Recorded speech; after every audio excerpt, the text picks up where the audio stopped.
All right, we're back. We're live. Fight Hype Live, back in the building. Everybody's a little dispersed right now. I got my VV. I don't know where you're at now. You look like you're in the woods about to murder somebody. You've taken.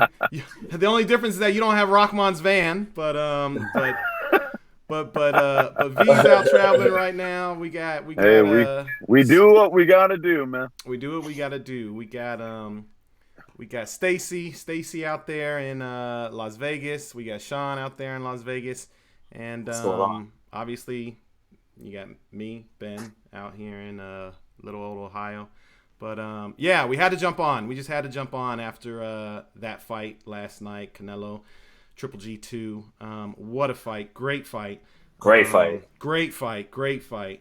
Excellent fight. Yeah, but before we go around and get everybody's thoughts on it, I want to go to you, Sean, real quick, because you were actually at the fight, you covered the fight, and you kind of have an idea of what the atmosphere was like out there. So when the fight started, when the two guys came out, I felt like it seemed, I don't know if it was a pro Canelo crowd. It didn't really seem like, I mean, I know there were some cheers. I thought I heard some boos when he came out. So I'm not sure if I could say it was a pro Canelo crowd, but what was your take when the fight first started, and then just kind of talk about how you feel like the fight ended? Well, it was such a privilege to be there. I mean, it really was, because it was the atmosphere and the fight itself that lived up to the hype. It was a legitimate super fight. The kind of super fights that, I heard about and only got to watch on tape for the most part from the past. So it was just so amazing to be there. And it was definitely a pro Canelo crowd by about 75% to 25%. They were going crazy. It was the most, I was at the first fight, and I thought the crowd was definitely more into it the whole week. I said that going into the fight. Which was funny because some people were saying that the hype, we'll see what the numbers are and everything. But a lot of us, I felt like we just were done with the drawn out hype going up to the first fight. But once this second fight was here, the excitement was amazing. And the crowd was on fire. It was much better than last year's crowd. It was mostly Canelo fans, and it was the most raucous I had seen a Mexican crowd since Manny Pacquiao fought Juan Manuel Marquez 6 years ago. Wow. That's how into it they were. And that night, they helped will their guy to victory, I think, as corny as it may sound. And I think they really helped Canelo. I mean, the chants of Canelo were so loud, it almost gave me like goosebumps. I was sitting next to Claudia Trejos from ESPN, and she's great. And we were just like, she's been doing it for 28 years. Like, this never gets old. And we damn near had goosebumps at that atmosphere. It was amazing. It was electric. And just to both fighters, what they did in the ring and embracing themselves after the ring, after the fight. I mean, what that fight was about, and both guys, what they brought, is what I love about boxing so much. It's part of what makes me want to do this for the rest of my life, is be around the sport. It's fights like that and fighters like that when we see great Hall of Famers do what they do best. So it was amazing, man. It was a blessing to be there. It was a legitimate super fight, and it was one of the best fights I've ever been to. And I'm proud to say I've been to a lot, but that was one of the best fights I've ever been to. Obviously Canelo got the win, Right. but once that was announced, once the scorecards were read and everything, how did the crowd take it? I mean, I know in the aftermath, the immediately after the fight on social media and whatnot, there were people that said Canelo won. There were people that said, oh, Golovkin was robbed. It seems similar to the first fight where, there were a lot of mixed feelings about the outcome. And again, we'll get to everyone's but just when that scorecard was read, or when the scorecards were read, Sean, how did the crowd act? Like, did they agree? Were there boos? They agreed. Again, they about the same makeup that was rooting for Canelo, like 75-25, about 80-20, 70-25 cheered when the decision was announced. I was there, again, at the first fight. It just boo after the draw came out. everybody was cursing, Canelo's name, saying he got a huge gift. I mean, people thought that was highway robbery inside the T-Mobile that night. I mean, it was universal, 100% boo. Everybody thought Canelo lost. But last night they erupted, man, and they were partying. I didn't get home till about 3, and leaving the strip around 1 and 2 in the morning from the Planet Hollywood all the way down to MGM, which is about over 2 miles of land. And they were just filled with Canelo chants and Mexican music playing and people partying literally in the streets celebrating what Canelo did. And it's funny because I read that that's what they used to do when Chavez won. I saw them do that when Marquez knocked Pacquiao out, and I was going home. I saw them do that. So again, man, it was a special night, and it was just a special night for boxing, but especially for Canelo and his fans. Yeah, I think there were even some fans that were burning Golovkin shirts out there and everything. It was a wild scene, but we'll talk about all that a little bit later. I want to get to the actual fight, and V, we'll start off with you just because I know you've got to go murder somebody. No, I'm just kidding. No, V, I know you're on the road and you're not going to be able to stay too long, but I definitely want to get your thoughts on the actual fight. So before the fight actually took place, I think all of us were pretty much picking Canelo to win. But did you expect him to win the way that he did win the fight, V? Just going back into the last broadcast, fellas, one of the things we spoke about was the fact that he seemed like he was coming on. You kind of got that feeling that his confidence level was on cloud 9. But we've seen a lot of guys talk that talk. And I think it was a question relative to whether or not he'd show up a certain way, whether or not he'd execute a certain way. Then you look at the weigh-in the other night, and just looking at the way he approached it there, where you could tell, okay, maybe this is some bravado, maybe it's false bravado, but he's looking the part right now. And then I think everything that we've seen in the ring Saturday night was basically a culmination of a guy who felt bullied and not bullied in the ring, but outside of the ring. You have to think about it. Since the last fight, everything has been, he didn't deserve that draw. Golovkin should have won. He was cheating. He definitely shouldn't have got that draw. He was doping. He was doing it's been all negative press for him since then. And I don't think the average fight fan really took the time to understand how that shit mounts up. Pardon my French, but I saw a guy who basically would not be denied.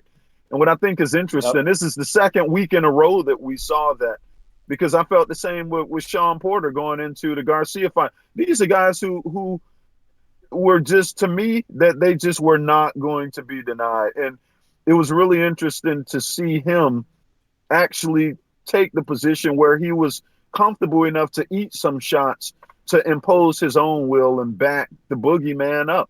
The hunter became the hunted. And he did everything he needed to do. Incredible performance. Yeah, he walked his ass down, right? Ooh, man. He did. Man. He did. From round 1 to 12. Wow. Yeah. Wow. He did. Stacey. He took some hellacious shots. Yeah, he did. Go ahead. Yes. Yeah, he did. No, I wanted to get Stacy's thoughts real quick. Stacy, you and I talked a little bit earlier about it, but what did you think about the actual game plan that Canelo employed? It shocked me. He stepped forward all the time. He did his thing, man. He the baddest 160 out there, man. He bad, man. He did what he wanted to do. And like we were saying earlier, I believe he could have threw a little of the movement and stuff in there, but maybe he pleased the fans. It was a solidifying win, and the way he did it, because when you win your fans back, that tell you won. Because some of his own fans was against him, I believe, and he won them back. So when you do that, and then some, he took care of his business. It was I haven't seen a fight that good as in equally matched. Usually it's built up to be a hype, and when you deal with elite fighters, you don't get what you got there. And everything, whoever was there, They got a treat that night. I was in the hospital watching it. You were where? Where were you at? At the hospital, I twitched my old ankle, man. Oh wow! How you get it in the? Wow. Oh, never mind. You probably. I got a friend that was watching it, and I FaceTimed him. There you go. There you go. There you go. I said, "Hold on, man. Wait, this is real right here. This is good. Yeah. It was good, man. Yeah. Every round, was good. Not a boring round. Yeah, fought at the highest level as of today. Sean, what? I know you mentioned. I know you mentioned earlier that there were a lot of writers and Yes. a lot of people at ringside that thought Golovkin. It was either a draw or they had Golovkin winning, right? Yes. Yep. I didn't see it that way, but Neither did I. Neither did I. I don't. It's far from outrageous, but I didn't see it that way either. I said to a few media guys that had that score after the fight, I said, "Look, I'll give you the jab. I'll exchange that for you. I'll give you the jab all night long, as long as I'm landing my power shots better than you to the body and to the head, and I'm controlling the real estate, and I'm the one backing you up. So I'll give you the jab and the activity if I'm landing my power shots to the body, to the head, and I'm controlling the real estate." And that's why Canelo won the fight. It's as simple as that, as far as I'm concerned.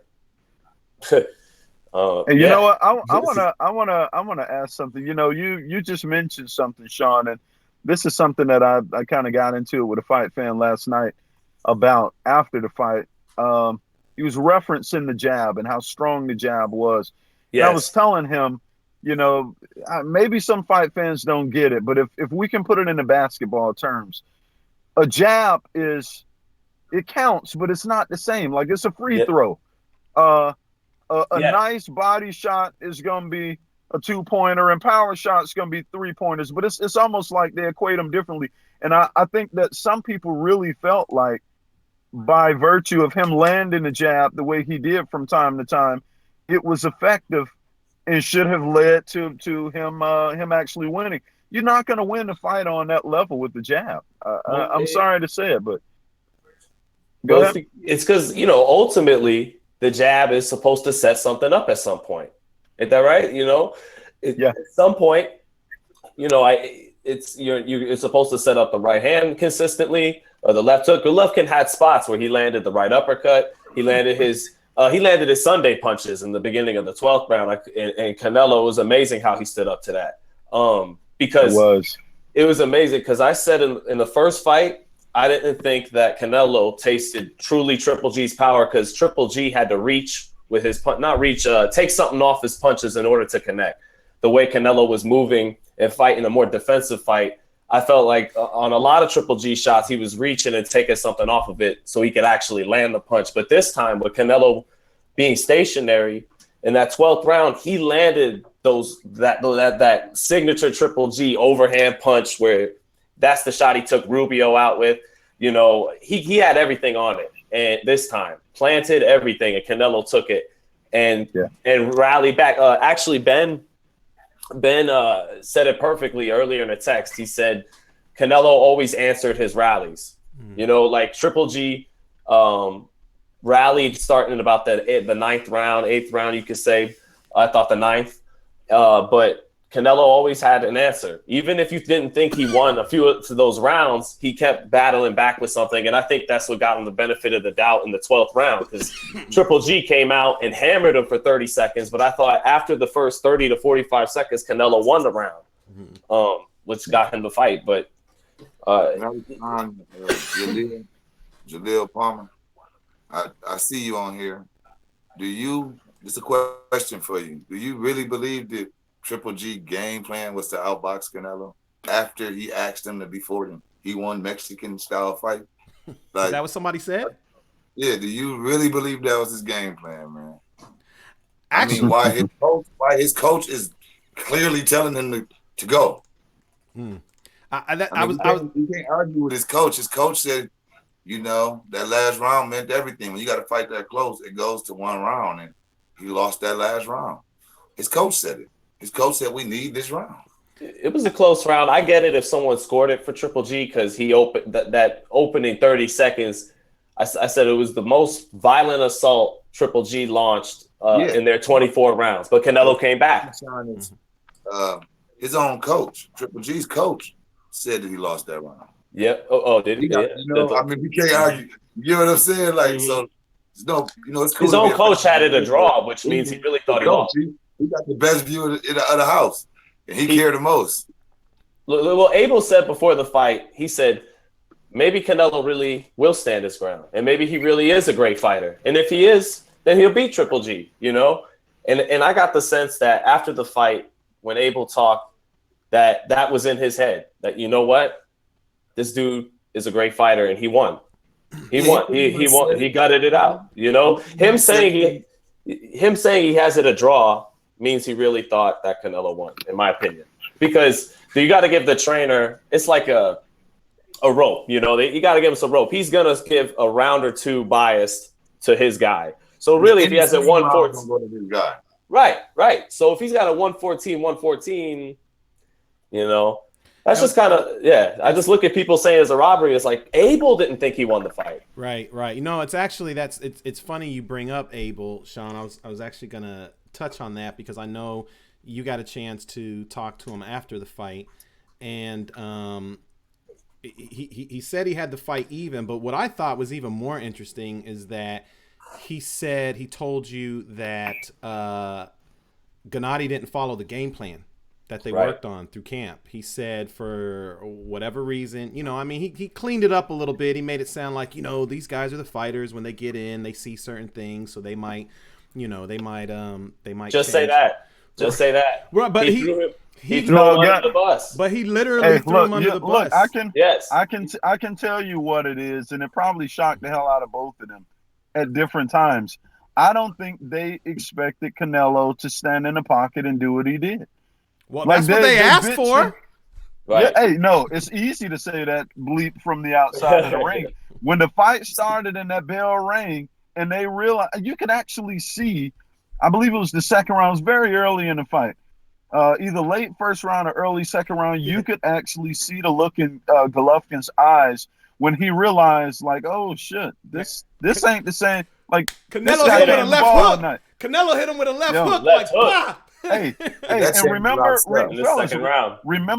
we started talking about the body work the other day too. Yep. He went to the body early and often. Yep. And you could see the effects early and often.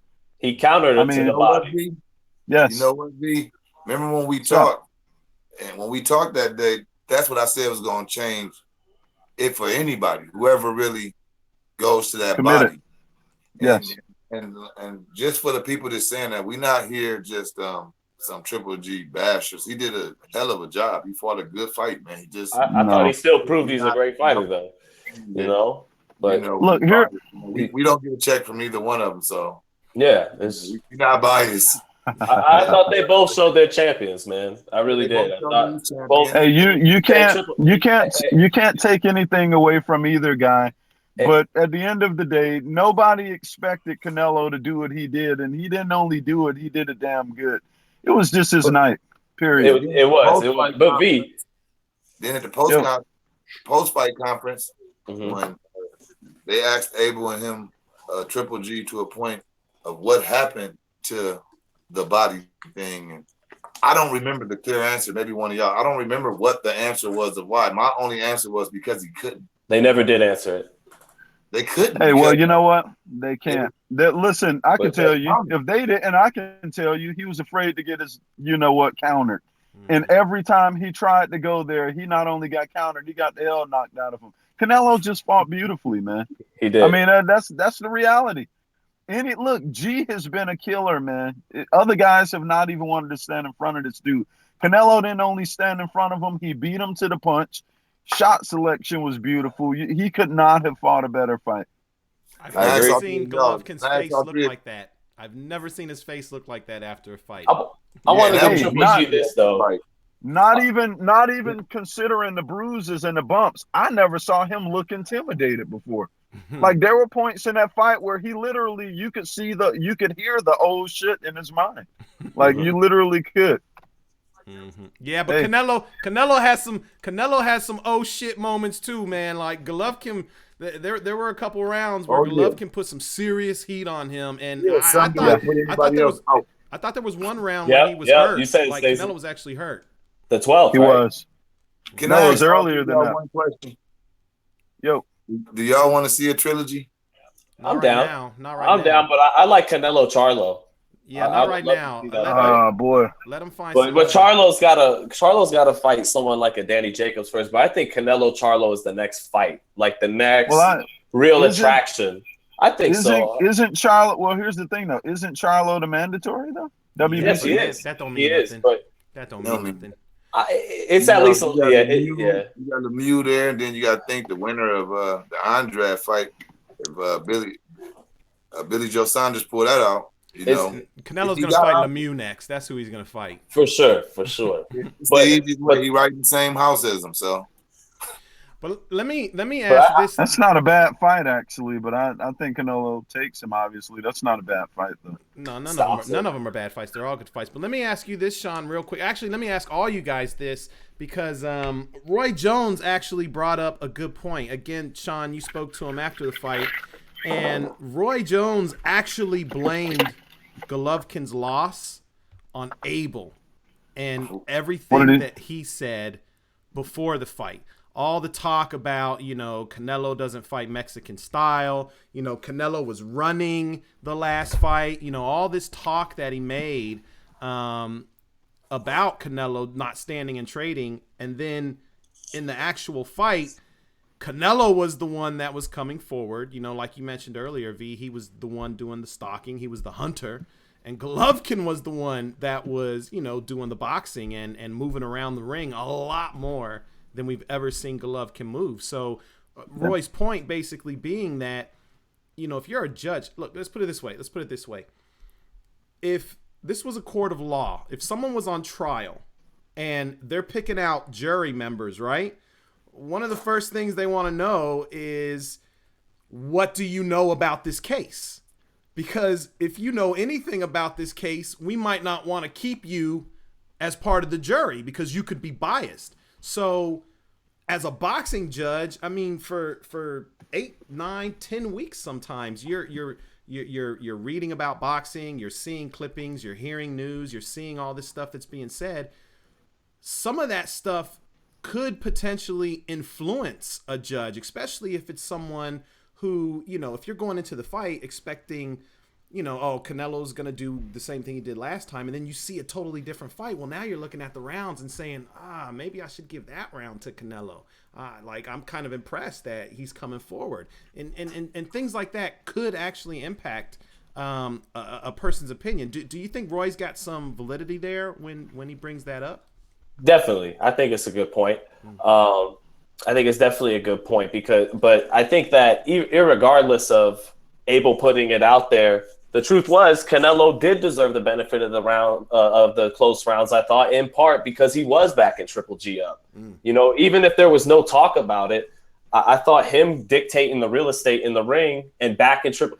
Not just that, but whatever Triple G would hit Canelo, he'd come right through it and keep marching forward. When he would hit Triple G, it would physically move him backwards and make him take a step back sometimes. But no, Roy made a good point. Abel set him up for failure with that narrative and what turned out, because Triple G, I thought, in a losing effort, actually showed us some things he usually never showed us before, except for maybe the Lemieux fight.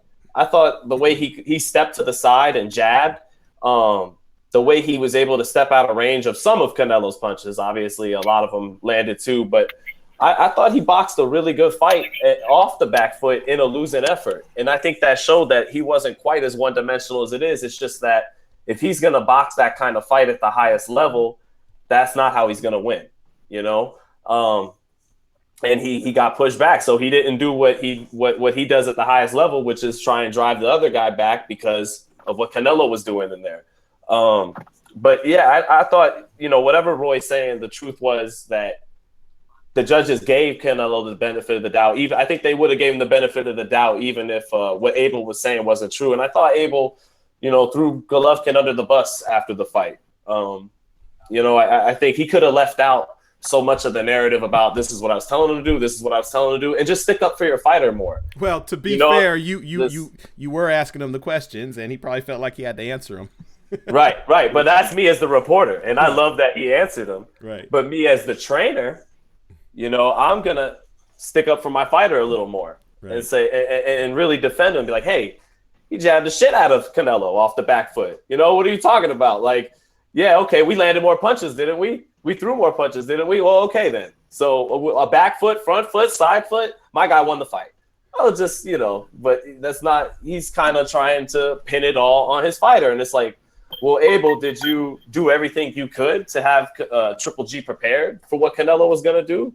Because did you say one thing to the media and then tell Triple G in the gym for 8 weeks he's going to be on the back foot again? He's going to be going away from us, or That's what I'm tripping on. Like you asked for this, so you had to have been prepared. At the end of the day, though, it falls on Triple G.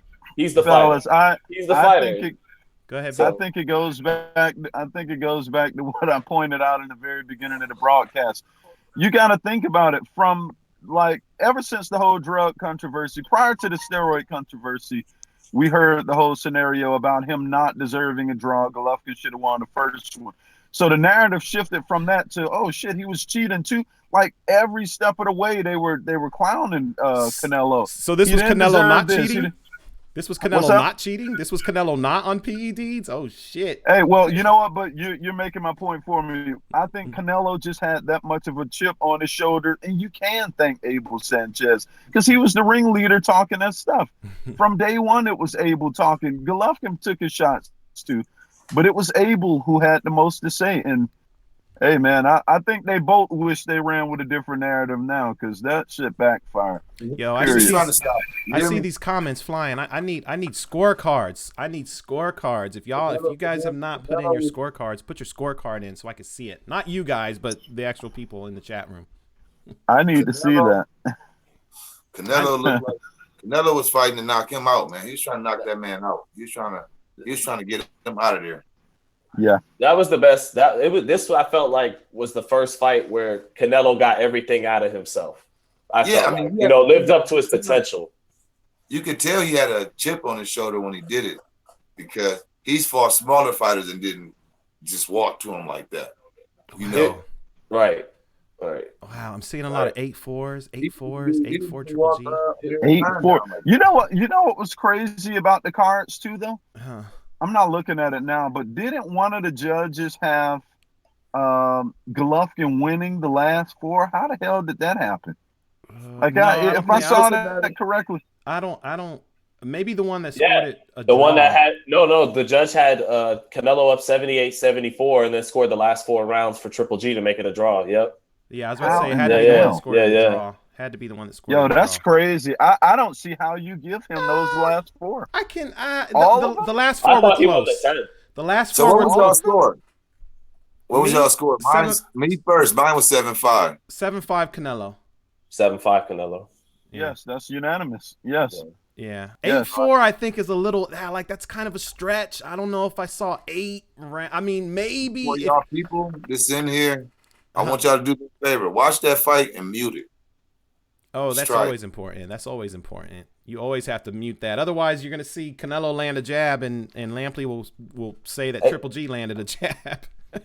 Well, that's funny because all over my timeline was people saying that HBO called the fight for Canelo. The commentators were being Canelo friendly, but Harold Letterman had it all. I gotta tell you, Triple G and his boxing skills, I mean, they're really blowing my mind right now, which is weird because usually Letterman favors the guy coming forward, but whatever. Yeah, no, I think Letterman scored it for Triple G, like 10 rounds to 2 or something. I want to know what you guys think about this because you would think that Canelo, after he put on the best performance of his career and the way he did it, that his confidence is going to be at an all-time high. And that there's a real chance he could reign at middleweight for a minute, right? But he was historically, to me, a little bit of an underachiever. Stamina issues, not cutting the ring off, little stuff that he had all the big stuff down, reflexes, really good hand speed. He's got good punching power, great boxing skills, but little stuff. He doesn't cut the ring off. and his stamina issues, things like that, and not consistent enough in his fights in spurts.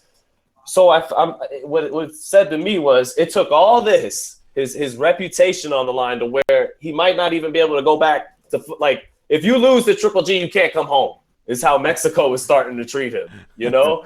I mean, if you lose to him, you're a cheater, you're a fraud, and you can't come home. Is how they get, man. Is how Mexican fans get. Man, they might be erecting a statue for Canelo right now, the way he looks. Exactly. Honestly, I don't think Mexico lost too much love for Canelo, and I don't think he underachieved before. Ooh, I don't know about that. I don't know about that, V. I don't know about that. No, let me tell you something. The guy is basically evolved, guys. What we've seen is growth. The guy's 29 years old. Not 28. everybody comes out the gate at 28. Okay. Not everybody comes out the gate 22, 23 kicking ass. That's why we give Broner credit. Broner got a lot done very early, you know, and now he's fizzling out a little. Credit? Wait a minute. No. Broner has gotten credit for winning the 4 division. Okay. I'm like, what? Yeah. No, but I mean, honestly, I don't know. I hear people mention that, Sean, about him underachieving or not necessarily what. Hey, I've never seen the guy look bad. He's fought all comers. He's done everything you can ask him to do. I don't have a problem with Canelo or his legacy right now. I just feel like it took. I think he's speaking more from his country perspective and their style of fighting and how they win. You got to think. No, but you know why I don't agree with that though. You know why I don't agree with that? Because Juan Manuel Marquez was a warrior, but he was also a very skilled guy. Canelo, I think, honestly, he's never down fought on the back foot for 12 rounds though. Who that? Who? Juan Manuel Marquez. No, he's a come. Well, I don't know that I've seen Canelo fight off the back. Oh, he did. He definitely did. He stood his ground a couple times, but he was on the back foot that last fight, man. Absolutely. Oh, okay. Last Golovkin fight. Gotcha. I honestly thought that was a very close fight. So I definitely thought you won this one because the other one was close. Yeah, no, it was. Here's the thing with Canelo. That, but I don't think they did because they was booing him. I think they was booing his style more than the draw. Well, you know what? People wanted to see with Canelo in that last fight, what he gave him in this fight.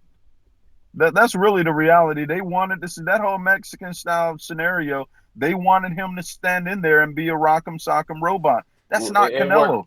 But it worked better for him in this fight. It was last night. It's not about being a rock'em sock'em. It was about being aggressive. And he's last better night. Yeah. That was vintage stock till he can't walk type shit. He was great.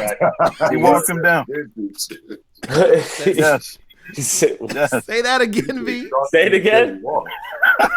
Hey, that's what I call the classic, the vintage stock till he can't walk type shit. That's what he did. Walk. That needs to be a hashtag. I like that. Yes. Hashtag. That's Errol Spence. There What's we go. your other one? That's Cheeks and seats. Cheeks and seats. Yeah, gotta keep them cheeks and seats. That was Floyd. Yeah. Yeah, man. Hey, I coined them all, boys, but a V-ism. Hey, man, but seriously, that was something you can't teach because it takes a toughness that not everybody has. You know how many times I wanted to see Danny Garcia do what Canelo did last night? Someone has, and I think he got it in him. Yeah, man. Right, but I feel like it took all of this pressure on Canelo, like literally his reputation as a man and as a fighter on the line, for him to bring out the best of himself. And I just wonder if he'll ever quite be as up for another super fight like this, because he's already had 50 professional fights, and his back will never be against the wall like it was going into last night. I mean, he proved himself pretty much. They're always going to put pressure on him as being their top fighter, wanting to win the big fights. But I'm just saying, I question if he's ever going to quite. I think he'll be fine, but I ask you guys, do you think he's going to really be able to summon that kind of performance again? Like if he fights a Jamal Charlo and a Billy Joe Saunders, and a Danny Jacobs, is he going to be willing to walk through the fire that he walked through? Might not have to with them guys. Well, with Billy Joe and Danny Jacobs, they're going to move on him. He's going to have to go after them. Maybe not. Maybe not. Canelo don't always walk people down. Canelo, you know what I mean? True. Like it's true. But I'm just saying, that's all I ask. Is he ever gonna? I think he fought Sean that fight. Like this guy Robert said, another point of what we just saying. I think he fought it that way because of about the walk, more on his back end. But then like Robert made a good point. He said, don't forget, not one, but 2 failed drug tests. Canelo had a lot to make up for it. Had a lot of proof. That's what I mean. I don't know if he'll ever be this motivated again. Like, yeah, because I don't think he'll get persecuted like that again. Right. Exactly. That's no different than Floyd. If you like tell him something like that or accuse him of being a cheater, it's the old Aaron Pryor when they said the mix. He tore Alexis Arguello up worse the next fight. Well, it's funny. It's funny you mentioned that because I'm talking about how Canelo, he had to face. He knew if he lost, he was gonna lose. He was gonna face so much shit, right? Or if Floyd had to deal with that every time out. But right, even if he would have won, if he would have fought the same fight and they still gave him the win, people would have been the same. He'd be in the same place. He had to fight that style. He had to. Because he's bigger now than he ever was. Yeah. Because of how he won. Because, like me and Ben said, he took chances at one time that he didn't have to take anymore. Just to prove that. Which is dangerous because that could have got him. And there was somebody like that was dangerous. And he stood in there. And it was times he didn't have to. He could have put some of his boxing stuff in because Triple G was definitely desperate at a point. Abel was desperate around the 8th round. So he could have went and did some moving then, but he was so stuck on his game that he wasn't trying to give up nothing. Can we just put it to bed, though? It was not a robbery. Absolutely not. No, I don't believe that. But it was one of the greatest middleweight championship fights ever. Absolutely. Absolutely. The one mistake that Canelo made, actually, it's the biggest mistake that Canelo made, has to be the biggest mistake that he made in the entire night, was when the fight was over, he did not say, "I want Mayweather." That was a mistake. That was a mistake. Especially when Floyd just announced he's coming back to fight Manny Pacquiao. You are correct, sir. I think if he really wanted to, like, don't get me wrong, great win, beautiful performance, but if he really wanted to, like, blow up some headlines today, he should have said, "I heard Floyd is coming back in December." Especially when somebody asked Canelo, "Are you going to fight in December?" He should have said, actually, I heard Floyd is coming back in December. Give me him. You know how I'm saying, would Canelo ever, could he ever be that motivated for a fight again? There you go. If he had to fight Floyd Mayweather, oh my God. I would have been all he'd be chopping at guys, the bit. No. But it's not going to happen. But it's never guys, well, here's the deal. Who cares and if that's actually a very good question. That's a very good question, Sean. But here's the deal, guys. It's levels to this, and we know that, right? When you look, say what you want to. You know what's crazy about Floyd? He's never intimidated in terms of punish and fear anyone he faced. You were afraid of him because you knew he was just gonna outthink your ass. Like that was with Floyd, it's a different type of fear. With Golovkin, it was almost a Tyson type fear. Like, damn, if this dude connect, I can't let him hit me. If he connect, I might wake up looking at the damn jumbotron. Like it was a different type of fear. With Floyd, you're totally fearful because it's like Ricky Hatton said. When I'll never forget the interview, months after he lost, he took his hiatus. Somebody finally caught up with him, and he was saying, "Look, honestly, that was it was the most frustrating loss, even more so than the Manny Pacquiao fight, because he was saying Pacquiao clipped him. In the case with Mayweather, this was the only time I had a guy there in front of me to be hit, and I just couldn't do shit with him. Like, it was nothing I could do with him. Yeah, but that's a different level. Canelo understands that. Sounds great. V, all that stuff you're saying sounds great, V. But number one, fighters don't think like that. Even when you get your ass kicked, you're still like, man, fuck that. Give me that motherfucker again. And number two, I don't buy it. Number two, he probably knows Floyd's not gonna fight me. So it's not really about getting the fight. It's about raising your profile and getting headlines and getting people to say, whoa. Ronda Rousey. Ronda Rousey. Conor McGregor. He actually got his wish, though. He actually got his wish, but the whole point is attaching your name to that based on you fought him with a performance like that. Especially when he said he's coming back. He said he's coming back. So you have it would have been right on Fighthype and everybody else thing right now. Right next to Floyd and Pacquiao. Everybody would have been talking about that. I mean, really, I don't think it's coincidence that Floyd made sure he announced he was coming back in December to fight Manny Pacquiao on the same day that Canelo is fighting Triple G. You know what I'm saying? Yeah. So if I were Canelo, you know, especially if I'm Golden Boy, because you know Golden Boy didn't like that. Golden Boy was like, man, this dude, you know that drove Oscar crazy when he saw that. So if I'm Golden Boy, I'm like, okay, Floyd, you want to play that game? Okay, Canelo, make sure when the fight is over, you say you want the rematch with Mayweather. He's coming back. He announced it himself. So just go ahead. It's not like you're chasing after an old man. He announced it himself. So attach your name to it because we need to raise your profile here in a little bit more in the United States. I mean, don't get me wrong. He's a huge star in Mexico, and he does pay-per-view numbers over here. But we trying to make, like, come on, man, like, we trying to make bank. So let's take it to the next level. You know what, though? Guys, I hear you, but I don't hear you, fellas. We disagree on this. You crazy, V. You crazy. V don't want to make his fighters money. V don't want to make his fighters money. Listen. I get that. Y'all thinking about it that way. You know what Canelo could probably be thinking? What? And I'm bugging here, but like we just don't know. You bugging. Yo, I might be, but we don't know is what I'm getting at. Canelo could probably be thinking, hey, the last time at least with Golovkin in the first fight, it was a close fight. Last time I got, hey, sorry, fellas. Canelo would be chomping at the bit to fight Floyd again. Chomping at the bit. Like V, no, I'm not V, ask yourself this, V. Do you? No, he would think he probably thinks he can knock Floyd out right now. Listen, Canelo thinks that. Guys, it's a different story with Canelo now, man. He's a middleweight. Floyd beat him.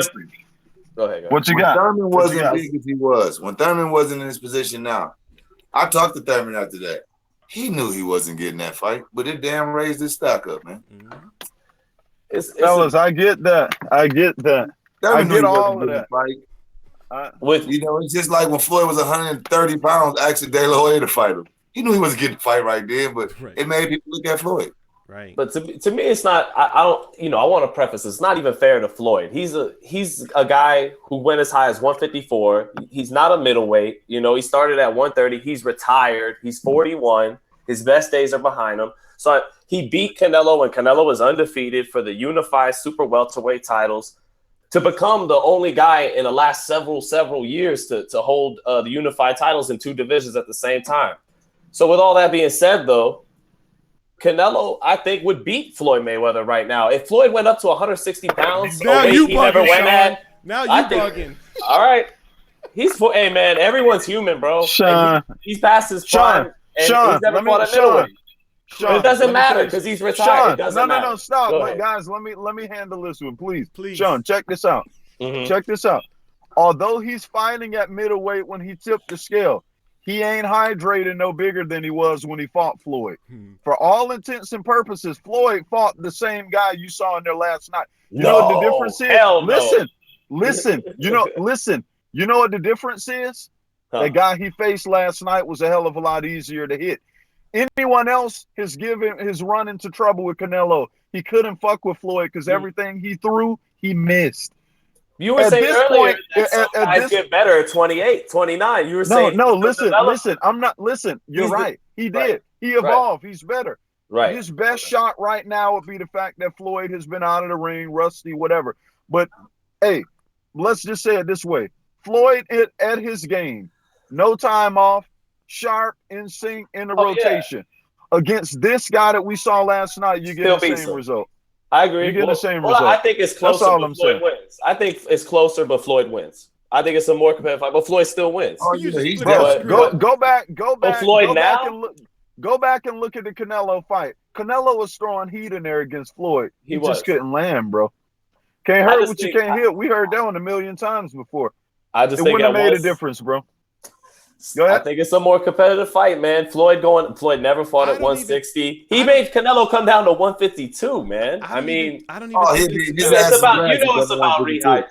You know, I mean, Floyd get him down to 152 is his ass, man. Floyd get him down to I'll tell you that, 152. dog. It is yeah. his ass. You want this fight, you got to come down to 152. Yeah, no, it's not even about the fight though. Like I don't want Floyd to fight. Period. at all. To be honest, I want to fight. No. We I don't want to No, see right. Yeah. I He's don't want to proven see Floyd everything fight there at all, is but to I'm do. just saying Yeah. they missed an opportunity to catch headlines. Like, I mean, the performance was great. I'm not, I don't want to overshadow the performance. It's just once that fight was over, the only thing people care about is what's next. Something bigger. Exactly. It's something bigger. Ain't nothing bigger. And if you're if you're trying to pitch, like the next fight that they're gonna pitch is gonna be Canelo David Lemieux. I mean, they were kind of pitching it last night, and thankfully It's gonna be a good showcase. I mean, thankfully He's gonna light him up like Christmas he's tree. gonna light him up like Christmas tree. Thankfully, David Lemieux got a nice KO in the first round and everything, but it's hard to go from Golovkin to David Lemieux and justify it, especially when there's people out there that are thinking, "Oh, Triple G won that fight," So Not the just in the best way to diffuse that is say, "Listen, the guy I really want, since he's coming back and he announced he's coming back, is Floyd Mayweather. But since Floyd don't want that work again, Floyd don't want to come in with me again unless he does. But it looks like he'd rather fight Manny Pacquiao. So." It would make the Skip Baylesses and the ESPNs go crazy. Exactly. They'll go crazy, and all they'll be talking about is Canelo. That's because they don't know better. They don't know better. Called out Errol. Should have called out Errol. No, Errol should have begged him to call out him. Is what Errol should have done. Honest, I seen Errol the other day, man. He's strong, man. That boy chest was like.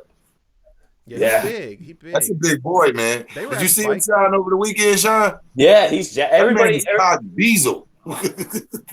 That's what everybody says. They tap me on the shoulder, fans and shit, and they're like, "Hey, man, is that Errol Spence? He's big." Yeah, he was at the fight. Him and the Charlos were at the fight. They were at the fight. I actually talked to Jamal Charlo, Ben, in the lobby leaving the MJ. He didn't want to talk on camera, Was he yes, he was. But I talked to him on my way out. It was a good night. A good night of celebration. What'd he say? Was he cool with you? Oh, he's super cool. He said hit him up anytime, and we'll get it in on Fighthype soon. But he said that? Yeah. Oh, yeah. We'll get it in. We got to go to the gym. We got to get out to the gym. That's what he said. That's what we were talking about. I got to go. For real? He said hit him up on his – we said hit him up, but shoot him an email. I like that whole little Texas crew, man. I like that whole little crew. Definitely. I like them. Errol, the Charlo. I like. I just hope they stay focused. Like they're the only dudes that see me. They see you. Like I know they sharp because Errol see you one time and remember you. I don't care who you don't remember you. Like, hey, what's up, man? Got good. No, they seem focused. They seem like they got the eye on the prize and everything. So I mean, they can all fight. What do y'all think of that, man? Like, what do y'all think it'll take for them to stop the Cold War for that fight? Because I know it's more than the WB. The Charlos have to raise the profile to the point where it's like Golden Boy is like, yeah, fuck that. Let's make this fight. That's money. Fight Danny Jacobs. Y'all stuff will help the sales. Fight Danny Jacobs. Do you think all the thugs? Yeah, but I don't know. Do you think Eddie Hearns and them gonna see eye to eye? I don't know. I mean, last time I checked, I don't know. Maybe he's not with Al Heyman anymore. But if Danny Jacobs is still with Al Heyman, that fight should be easy to make. Put it on his own. Put it on his own. Who cares? Danny with Eddie Hearns. Danny is with Eddie Hearn is his promoter, but you can still have Al Heyman as your advisor. So, and actually, I think Danny Jacobs' promotional deal with Eddie Hearn might be coming to an end with this next fight. I think this might be the last fight. I mean, he might renew, but I don't know. But it seems like his eyes is on. I don't know how. I mean, is he in his own mind? His eyes are on the money. Yeah, do you think he could get Canelo? I think all of them are hoping and praying. Jacobs? Who, Jacobs? I think it's going to be Lemieux. He is. He is. In December, I think that's perfect for December because it's hot. 3 months off the hottest fight of the year, and you fight in Madison Square Garden? I don't think Canelo's going to fight in December. That's just too quick. It's just too quick of a turnaround. I mean, he might if he really wants to push it, but if I'm Canelo, man, coming off that win, man, fuck that. I'm going on vacation. Yeah, that might be talked for a minute, but after it settled down, yeah, it might. Because he got a nice bag. Listen, it depends. I mean, HBO might not want they might not want to do the Canelo David Lemieux business. You know, they might not. You know, the network has to agree to the fight too. You know, that just might not be a fight that the network want to do. They might say, no, we want to see him fight Jacobs because they have been invested in the Danny Jacobs business for his last couple fights. So HBO may be pushing the Danny Jacobs fight, but they got to be careful because they don't have that same leverage that they once had, because this was Canelo's last fight with HBO. So he's basically a free agent right now, and some other networks, Showtime, DAZN, Eddie Hearn's throwing money around out there. I mean, don't get me wrong. I think Golden Boy would always probably kind of stay loyal to HBO because everything. Wasn't Golden Boy just with Showtime? No. For the Gary Russell. He was for a minute before that stuff happened with Floyd and all that. I think they was with Showtime. No. Yeah, the last fight was the Lara fight that he had with Showtime. Canelo did. Was he? Yeah, remember when all that stuff went down and they separated? Yep, 2014. Oh, that's right. That's right. He did have a couple fights on Showtime, but no, I think Oscar would probably prefer to stay loyal to HBO. So if HBO is going to work with him, but I think right now Oscar is probably thinking to himself, well, now we're in the driver's seat, motherfuckers. Like this, like we just beat your dude. Like, you know, we've got the titles now. You're gonna give us some leeway. Those were two tough fights. So let me get this soft touch. Well, I don't even want to call David Lemieux a soft touch. That dude can punch, man. Yo, he fucked Spike Sullivan up. Damn. Spike. I mean, they were talking like shit all week, man. I was like really pumped to see that fight. I was like sitting down. I was like, yeah, okay, it's about to heat up. I see Spike. You know, he trying to work his way in and everything, and then I put some taco fucked up his mustache and everything. I said, damn, yeah, it was a nasty shot, but no, I think Lemieux really took that wife beater allegation serious, man, because Lemieux, if you know him a little bit, you know is what he's about. Like, he loves his daughter and his wife. Like, he's always with his daughter and his wife, and I think he took that shit a little serious too. You know, I'm sure. Yeah, you know, sure, it helped motivate him. I think it was a little satisfying to him in part because of that, and him, of course, talking all that shit. But you know, he fucked his mustache up. Like, that was just that was crazy. 15 seconds, right? Looking was like Luigi. 15 seconds left in the round, or was it? It wasn't. No, it wasn't. No. It went a little bit of distance into the first round. It wasn't like a 15-second knockout, but I think they said 15 seconds left in the round. I think there were 15 seconds left in the round. Yeah. But shit, yeah, that dude can punch. So he's still a problem for anyone that fights him. But yeah, obviously seeing Charlo, you know, back to Charlo in the lobby, he was, you know, obviously he lit up talking about Canelo, you know. Did he? I bet. He's like, oh, you know, he wants that fight. Especially the way Canelo fought. Like, he probably is hoping Canelo fights him like that. I told him that. I said, Jamal, he's not going to fight you like that. No. You know what I mean? I was like, not going to fight you like that. He's not. And what we were talking about was they actually got some similarities, Charlo and Canelo. Economic with their punches. You know, they're not throwing 50, 60, 70 punches around. Very skilled, usually planted more so than moving around, and both don't cut off the ring very well, but they're both tremendously skilled and can punch and have explosiveness. But the difference is, me and Charlo were talking about, is he's 6 feet tall and Canelo's 5'8". That's true. And I think that would play a role in that fight. But right now, Charlo needs that Jacobs fight, not only in profile, but I think he needs that test. And then if and I believe when he would pass that test, that's when he would have an IBF title, because I expect Jacobs to get past Darenchenko. And then we're talking about this time next year, or maybe even May of 2020, I really think Canelo-Charlo can be a draw at Cowboy Stadium and be the next fight for Canelo that really moves the needle, like in his legacy. But I actually expect Oscar and them to want Errol Spence, you know? Yeah, because he mentioned that. Yeah, I think Oscar and them going to want Errol Spence. Is that a big fight, though? Is that a big fight? In Cowboy Stadium it is, but I think Charlo, if he could get past Jacobs, would be bigger. In Cowboy Stadium, good call. I think Spence and Charlo at Cowboy Stadium could be hot fights in a year's time, you know? But I think Oscar is going to want to match Canelo with Spence. because these middleweights are so big in Jacobs and Charlo, and even Saunders, who's 5'11" and has a really difficult style for Canelo's slow feet, going forward. So I think Oscar's going to look at these guys and say, they're 6 feet tall. Let's let a couple of them beat each other. Let's let Boo Boo, Saunders, Jacobs, and Charlo, let's let them duke it out. And Spence, you want a big fight, right? Mikey's not going to fight you. Crawford can't fight you because he's across the street. Why don't you come up 13 pounds and make this 15, 10 mil real quick? You don't think Mikey's going to fight Errol Spence? Not this year. Mikey need to fight Gervonta Davis. I actually agree. With that. Not to change subjects, but I actually do agree. I think Pounds, man. Like, he's the champion. Who are you going to fight at 135 if you're not fighting Mikey or Lomo? Who, Gervonta, if he moves up? Yeah, if you're the champion, you want the strap again, don't you? I guess so, yeah. Those are the only two guys. Go through them. Yep, that's true. That's true. You don't like that fight for Gervonta, Sean? No. Not right now. No? No. I mean, for him, I like the fight as a fan. I think it's a great matchup, and you can't count Gervonta out with his talent, punching power, speed, head movement. But I don't think he's ready for Mikey right now. I think he'd be better. Again, like I'm saying with Charlo, I think he'd be better off Tevin Farmer unification, a Burchelt unification. Yeah, man, that's the kind of fight he needs. Happen, I know, unfortunately, man. What'd you say? But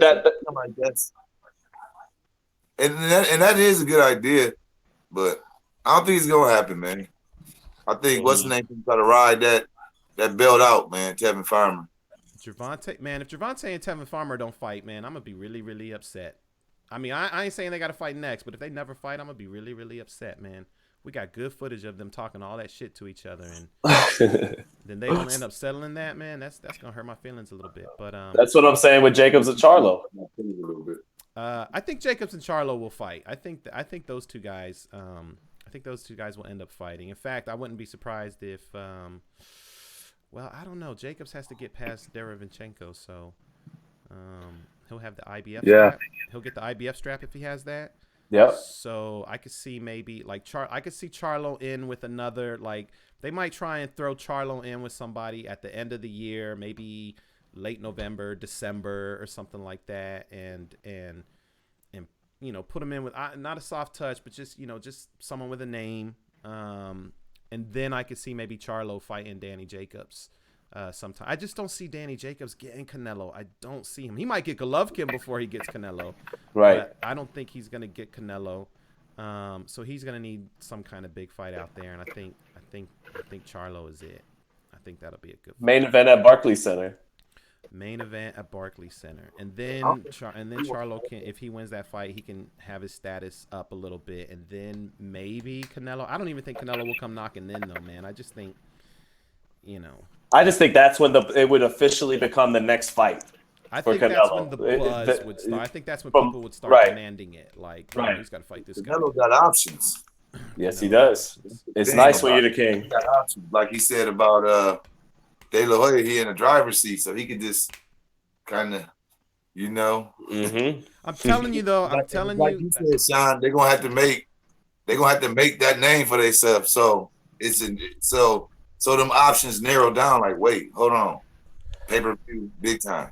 I'm telling you, man. Canelo should have said Floyd's name. He would have been all over TMZ right now. All over TMZ right now if he would have said Floyd Mayweather's name last night. And like.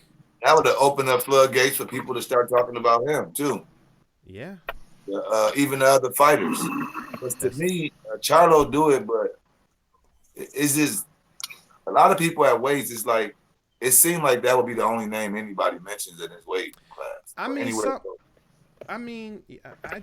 know, man. I just think that when Floyd didn't throw him a bone. Floyd was obviously focused on himself, but in a way he kind of threw a little ball in the air for Canelo to knock it out the park with, man. I can't believe he didn't call him. From a PR standpoint, you're 100% right. Yeah, I mean, isn't that what it's about?